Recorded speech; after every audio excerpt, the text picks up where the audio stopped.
السلام علیکم، میں اسد اللہ خان ہوں۔ ایسا لگتا ہے کہ نون لیگ کا سٹنٹ کام کر گیا ہے۔ ایسا لگتا ہے کہ جو چالاکی انہوں نے چلی، جس انداز میں دھمکایا گیا ان کی جانب سے، اس سے شاید فرق پڑا ہے۔ دیکھیے، کل خبریں چلوائی گئی میڈیا کے کچھ لوگوں سے کہ مریم نواز نے فیصلہ کیا ہے، یا نون لیگ نے فیصلہ کیا ہے کہ مریم نواز اپوزیشن لیڈر ہوں گی قومی اسمبلی میں۔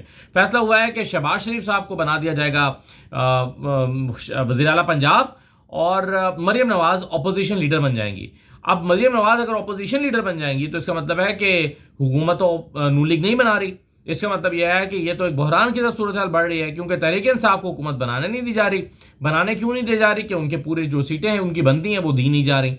چونکہ تحریک انصاف کو پوری سیٹیں دی نہیں جا رہی، اور کوئی اور سیاسی جماعت جو ہے بغیر کسی اشارے کے نون لیگ کا حصہ بنے گی نہیں، اس لیے تحریک انصاف کا حصہ بنے گی نہیں، اور تحریک انصاف کا جو نمبر ہے وہ پورا ہوگا نہیں۔ یعنی تحریک انصاف جو ہے وہ حکومت بنا نہیں سکتی، نون لیگ بنائے گی نہیں، پیپلز پارٹی کے پاس بھی نمبر پورا نہیں ہوگا اگر نون لیگ نہیں شامل ہوگی، تو حکومت تو کوئی بھی نہیں بنائے گا۔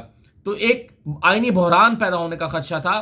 مریم نواز یا نون لیگ نے تاثر یہی دیا کہ ٹھیک ہے، پھر ہم ایک آئینی بحران پیدا کر دیتے ہیں، پھر ٹھیک ہے آپ دوبارہ الیکشن میں چلے جائیں، جو کرنا کریں، ہم پھر حکومت نہیں بناتے۔ حالانکہ حکومت نون لیگ نے ہی بنانی تھی، لیکن یہ بنیادی طور پر دھمکی دی گئی تھی یہ کہنے کے لیے کہ جناب یہ جو ٹوکرا ہے اس وقت مشکلات کا، یہ صرف ہم نہیں اٹھا سکتے، اس کے لیے آپ پیپلز پارٹی کو بھی راضی کریں۔ تو پیپلز پارٹی جو کہ بہت سمارٹلی موو کرنے کی کوشش کر رہی تھی، پیپلز پارٹی جو کہ کہہ رہی تھی کہ جی ٹھیک ہے، آپ کو ہم سپورٹ تو کر دیں گے لیکن ہم حکومت میں نہیں آئیں گے۔ یعنی کہنے کا مطلب یہ تھا کہ ہم آئینی عہدے لے لیں گے اور اس کے بعد ہم آپ کی اپوزیشن بھی کریں گے، تاکہ ہمارا اگلا الیکشن بھی بنتا رہے اور ہمیں حکومت کی بری کارکردگی کا بوجھ بھی نہ اٹھانا پڑے۔ تو یہ پیپلز پارٹی چالاکی کھیلنے کی کوشش کر رہی تھی۔ نون لیگ نے ایسا لگتا ہے کہ اس چالاکی کو بہرحال اپنی دھمکی سے ناکام بنا دیا ہے، اور اب آج خبریں یہ آئی ہیں کہ پیپلز پارٹی وزارتیں لینے پر رضامند ہو گئی ہے۔ یعنی پیپلز پارٹی ایک طرف تو صدارت لے گی، صدر پاکستان بنے گے آصف علی زرداری، دوسرا قومی اسمبلی کی اسپیکرشپ لے گی جو کہ بہت اہم آئینی عہدہ ہے، اور اس کے علاوہ وفاق میں وزارتیں بھی لے گی، اور اس کے علاوہ سندھ میں وہ حکومت بنا رہے ہیں، پنجاب میں اتحادی حکومت بنائیں گے، یعنی پنجاب میں بھی 2-3 وزارتیں لیں گے، اور بلوچستان میں تو وزارت اعلیٰ لیں گے، اپنا وزیر اعلیٰ بنائیں گے، اور اپنا وزیر اعلیٰ بنانے کے علاوہ نون لیگ کو کچھ وزارتیں دیں گے۔ تو 3 صوبوں میں حکومت میں شامل، یا ایک میں پوری حکومت، 2 صوبوں میں حکومت میں شامل، بلکہ 2 صوبوں میں حکومت، اپنا وزیر اعلیٰ، اور تیسرے صوبے میں وہ شامل ہو جائیں گے حکومت میں پیپلز پارٹی، اور آئینی عہدے بھی لے لیں گے، صدر بھی بنا لیں گے، اسپیکر بھی بنا لیں گے، اور تو اور اب تو وزارتیں بھی لے لیں گے۔ تو اس سارے سینیریو میں جو کہ ڈیولپ ہو رہا ہے، اس میں پیپلز پارٹی کی پانچوں گھی میں ہے۔ پیپلز پارٹی ہر طرح سے فائدے میں، یعنی بظاہر فائدہ اٹھا رہی ہے، اور نون لیگ نے بھی ان کو جان بوجھ کر یہ فائدے دیے ہیں تاکہ مل بانٹ کر جو ہے وہ حکومت چلائیں۔ اگر ایک جماعت چلائے گی تو سارا پریشر بھی اس کے اوپر آئے گا۔ یعنی اس وقت اس کا مطلب یہ ہوا کہ نون لیگ بھی اتنی کانفیڈنٹ نہیں ہے کہ وہ اچھا پرفارم کر سکتے ہیں، کیونکہ ان کو پتا ہوتا کہ ٹھیک ہے ہم حکومت کرتے ہیں، ہم اچھا پرفارم کریں گے تو اگلا الیکشن ہم سیدھا کریں گے۔ لیکن نون لیگ کو یہ نہیں لگتا، نون لیگ کو پہلے ہی سے پتا ہے کہ الیکشن جو ہے، یہ جو حکومت ہے یہ بہت مشکل ہوگی، اس نے پرفارم کرنا کوئی نہیں ہے، تو چونکہ سارا گند ہمارے گلے میں پڑنا ہے تو بہتر ہے کہ نون لیگ کے ساتھ، پیپلز پارٹی کے ساتھ اس کو بانٹ لیا جائے۔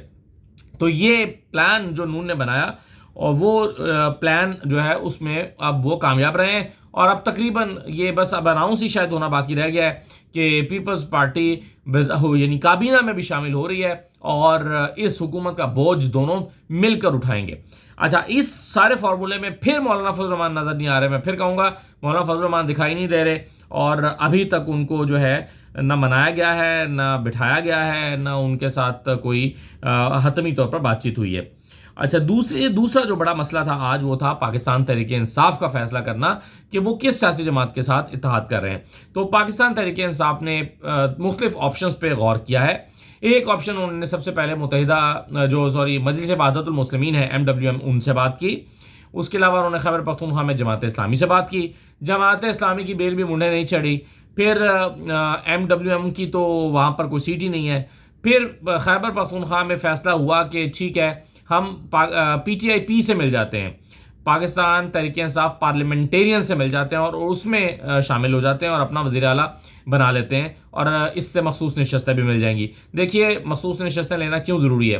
حکومت تو خیبر پختونخوا میں ویسے بھی بن رہی ہے، حکومت تو آپ دیکھیے کہ ویسے بھی بن جائے گی. علی امین گنڈاپور جب وزیر اعلیٰ کا انتخاب ہوگا، آزاد امیدوار ان کو ووٹ دیں گے، نمبر پورا ہے، علی امین گنڈاپور وزیر اعلیٰ بن سکتے ہیں. لیکن یہ تو ہو جائے گا، لیکن مخصوص نشستیں نہیں ملیں گی. اگر مخصوص نشستیں نہیں ملتی تو پھر سینٹ کے انتخابات میں آپ کو پتہ ہے کہ سیٹیں کم ہو جائیں گی، کیونکہ یہ جو ریزرو سیٹس ہیں جو پورے پاکستان میں 70-80 کے قریب پی ٹی آئی کی بن جاتی ہیں مختلف صوبوں کی ملا کر، تو یہ جو سیٹس اگر نہیں ملتی تو 70-80 سیٹیں اگر کم ہو جاتی ہیں تو اس کا اثر ظاہر ہے سینٹ کے الیکشن پر پڑے گا، کیونکہ سینٹ کا جو الیکٹورل کالج ہے وہ قومی اور صوبائی اسمبلیوں کے ممبران ہی ہوتے ہیں اور انہی کی بنیاد پر سینیٹر منتخب ہوتے ہیں. تو سینیٹر کم ہو جائیں گے. جب سینیٹر کم ہوں گے تو جو اپر ہاؤس ہے وہ کمزور ہو جائے گا. جب پر اپر ہاؤس کمزور ہو جائے گا تو وہاں پر آپ جو مخالفین ہیں، مخالف سیاسی جماعتیں ہیں، وہ آسانی سے قانون سازی کر سکتی ہیں، آپ ان کو روک نہیں سکتے. تو اس لیے سینٹ میں مضبوط ہونا بہت ضروری ہے اور اسی لیے ریزرو سیٹس لینا بہت ضروری ہے. تو آج میں دیکھ رہا تھا اظہر مشوانی نے بھی ٹویٹ کی ہوئی تھی، انہوں نے کہا تھا کہ بھائی کسی نہ کسی کے ساتھ تو ملنا ہی ہے. کچھ لوگوں کو مجلس وحدت المسلمین پر اعتراض ہے، کچھ کو سنی اتحاد کونسل سے اعتراض ہے، کچھ کو جو ہے وہ شیخ رشید سے اعتراض ہے، کچھ کو پی ٹی آئی پی سے اعتراض ہے. پی ٹی آئی پی میں اب مستعفی ہو چکے ہیں، پرویز خٹک صاحب تو استعفیٰ دے چکے ہیں، لیکن محمود خان صاحب ہیں، تو ان کے ساتھ مل کر جو ہے وہ نظام چلایا جا سکتا ہے. تو یہ آج پی ٹی آئی والے وضاحت بھی کر رہے ہیں کہ بھائی اس کے علاوہ کوئی چارہ نہیں ہے، مسئلے کا حل تو آپ کو نکالنا ہی پڑے گا. تو اب ظاہر ہے یہ میرا خیال ہے کہ ادھر جو ہے وہ قومی اسمبلی میں صاحبزادہ حامد رضا سے معاملہ طے پانے کی بھی توقع ہے، اور اس سلسلے میں ملاقاتیں اب آخری مرحلے میں داخل ہو گئی ہیں. ابھی تک ایز وی اسپیک، ابھی جب ہم بات کر رہے ہیں تو اس وقت جو ہے وہ ہمیں پتہ چلا ہے کہ صاحبزادہ حامد رضا کی پی ٹی آئی کی لیڈرشپ کے ساتھ ملاقاتیں آج ہی ہونی ہیں اور شاید معاملات حتمی طے پائیں گے. صاحبزادہ حامد رضا آپ جانتے ہیں کہ فیصل آباد سے بہت بڑے مارجن سے جیتے ہیں، انہوں نے کامیابی حاصل کی ہے. پہلے بھی وہ کہہ رہے تھے کہ آپ ہمارے نشان پر الیکشن لڑ لیں، لیکن وہ تو نہیں ہو سکا. آپ شاید صاحبزادہ حامد رضا کے ساتھ مل کر معاملات کو آگے چلایا جائے. ایک چیز بڑی عجیب و غریب ہے اور وہ یہ ہے کہ جو علی امین گنڈاپور صاحب ہیں ان کی کامیابی کے دونوں نوٹیفیکیشن روک لیے گئے ہیں. ایک NA44 ہے، ایک PK 113 ہے. PK 113 سے ظاہر ہے وہ وزیر اعلیٰ بننے کے خواہش مند ہیں، لیکن جیسے ہی پتہ چلا کہ وہ وزیر اعلیٰ بننا چاہتے ہیں تو ان کی کامیابی کا نوٹیفیکیشن ہی جاری نہیں ہوا. اب اس موقع پر آ کر کوئی اور نوٹیفیکیشن جاری کر کے کسی اور کو جتا دینا تو خیر شاید ممکن نہیں رہے گا، کیونکہ ایک پریشر بھی بلٹ ہو چکا ہے. لیکن روک ضرور لیا گیا ہے. اب جو نوٹیفیکیشن جاری ہوا ہے اس میں PK NA44 کا خانہ ہی موجود نہیں ہے، وہ اسکپ ہوا ہوا ہے، اور PK 113 کا بھی اسی طرح سے موجود نہیں ہے، اسکپ ہوا ہوا ہے. تو علی امین گنڈاپور کے جو کامیابی کے نوٹیفیکیشن ہیں وہ روکے ہوئے ہیں.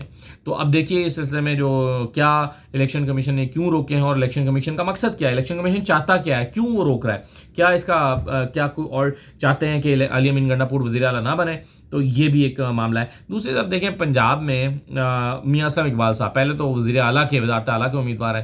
وزارت اعلیٰ کے میں اگر ان کا وہ نمبر پورا نہیں ہوتا تو پھر وہ اپوزیشن لیڈر کے طور پر سامنے آئیں گے پاکستان تحریک انصاف کی طرف سے.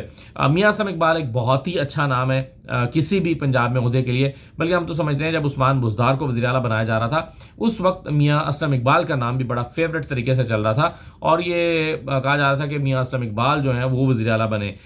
یعنی ان کا نام زیر غور بھی تھا اور ان کے لیے بہت سارے لوگوں کی خواہش بھی تھی کہ ان کو وزیر اعلیٰ بنایا جائے، لیکن بہرحال ان کو نہیں بنایا گیا. جو بھی منسٹری ان کو دی گئی اس پر انہوں نے اپنے بھرپور طریقے سے اپنا کام کیا میاں اسلم اقبال صاحب نے، اور بہت ہی اچھے طریقے سے وزارت چلائی بھی. اور اس کے بعد کا بھی جو ان کا کردار ہے اس میں وہ بڑے ڈٹ کے کھڑے رہے تحریک انصاف کے ساتھ، اور آج تک کھڑے ہوئے ہیں. تو تحریک انصاف نے میرا خیال ہے بالکل صحیح فیصلہ کیا کہ ان کو وزارت اعلیٰ کا امیدوار بنایا جائے پنجاب میں، اور وزارت اعلیٰ اگر نہیں ہو پاتی تو پھر وہ اپوزیشن لیڈر بن جائیں میاں اسلم اقبال صاحب. تو دیکھتے ہیں کہ خیبر پختونخوا اور پنجاب میں یہ مرحلہ کس طرح سے مکمل ہوتا ہے. ایک چیز بڑی عجیب و غریب ہو رہی ہے اور وہ یہ ہے کہ جو کل راولپنڈی کے کمشنر نے الزامات لگائے تھے، آپ جانتے ہیں کہ ان الزامات کو سب نے مسترد کر دیا. ان کو کس نے مسترد کیا؟ اس کو چیف جسٹس قاضی فائز عیسیٰ نے مسترد کر دیا. اس کو الیکشن کمیشن نے اپنے ایک نوٹیفیکیشن، اپنے ایک پریس ریلیز کے ذریعے الیکشن کمیشن نے بھی مسترد کر دیا اور کہا کہ ہم ان الزامات کی سختی سے تردید کرتے ہیں. پھر جو نئے کمشنر آئے ہیں راولپنڈی کے، انہوں نے بھی اس کو مسترد کر دیا. لیکن دلچسپ بات یہ ہے کہ الیکشن کمیشن نے بھی اور اس کے علاوہ نئے کمشنر نے بھی، دونوں نے کہا ہے کہ ہم الزامات کو مسترد کرتے ہیں اور تحقیقاتی کمیٹی بناتے ہیں. بھائی یہ بڑی حیرت کی بات ہے کہ اگر آپ نے تحقیقاتی کمیٹی ہی بنانی ہے تو الزامات کو پھر پہلے کیوں مسترد کر رہے ہیں؟